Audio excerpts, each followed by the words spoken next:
ఒక నాయకు ఒక కళాకారుని పక్కన కూర్చుండే పెట్టేసరికి లీడర్ అయిపో. ఇట్లా చాలా మంది ఉన్నారు కోకొల్లలు, పేర్లు అవసరం లేదు. అయితే మేము వాళ్ళకు కూడా రిక్వెస్ట్ ఏంటంటే, ఇప్పటి వరకు మీరు ఏం చేసినారు, ఏ పార్టీలకు పనిచేసినారు, ఏ ప్రజా సంఘాలకు పనిచేసినారు పక్కన పెడితే, దయచేసి మీరు ఏం చెప్తా ఉన్నామంటే, హైదరాబాద్ లో కావచ్చు, ఈ తెలంగాణ రాష్ట్రంలో ఉన్నటువంటి కళాకారుల సంఘాలు అని చెప్పుకున్నటువంటి మేధావులారా, మీరు ఏకతాటికి రండి. కళాకారులు అంతా ఏకతాటికి రండి. కళాకారులదంతా ఒకటే కులంగా చెప్పుకోరు కాదు, అది ఆచరణలో చూపించండి.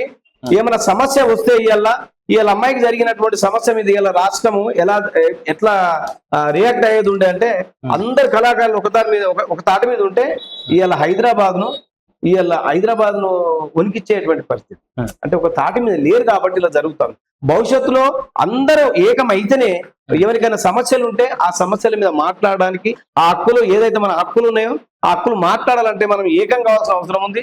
ఏకం చేయాల్సినటువంటి అవసరం ఏదైతే ఉందో రాష్ట్ర నాయకత్వం అని చెప్పేటువంటి ఎవరైతే చెప్పుకున్నారో వాళ్ళు చేసుకోవాలి. వాళ్ళకి ఇంకొక అప్పీల్ ఏంటి అంటే, చాలా మటుకు ఉద్యోగాలు వస్తాయి అని తింపుకుంటున్నారు. మిత్రులారా, ఎంతమంది ఉద్యోగాలు ఇస్తారు? నాకు తెలిసి ఉన్నటువంటి 5-6 వేలకు మాత్రం ఉద్యోగాలు రావు, వచ్చే పరిస్థితి లేదు.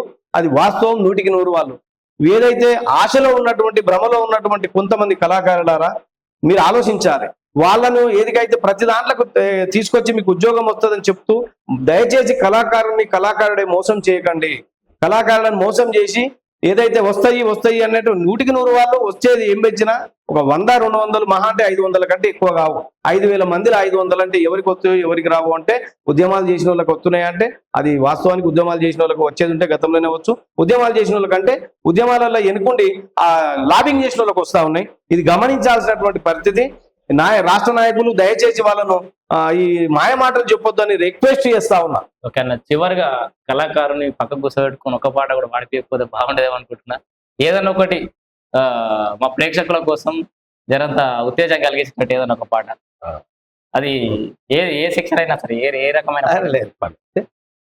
పాట అంటే పాటనే. ఇది కళాకారుల కోసం, మనం ఇప్పుడు ప్రజల కోసం పాడేటువంటి పాటలు ఏదైతే ఉంటుందో, కళాకారుడు నిస్వార్థంగా ఉంటాడు కాబట్టి, అంటే నేను జనం కొరకు పాటు పడే కళాకారులం, రాత్రి పగలు వెలుగులిచ్చే ధ్యాంతి వెలుగులం, జనం కొరకు పాటు పడే కళాకారులం, పగలు రాత్రి వెలుగునిచ్చే కళాకారులం. అంటే ఇప్పుడు మేము ఆ అమ్మాయి మీద వాస్తవానికి రాయాలి. అమ్మాయి మీద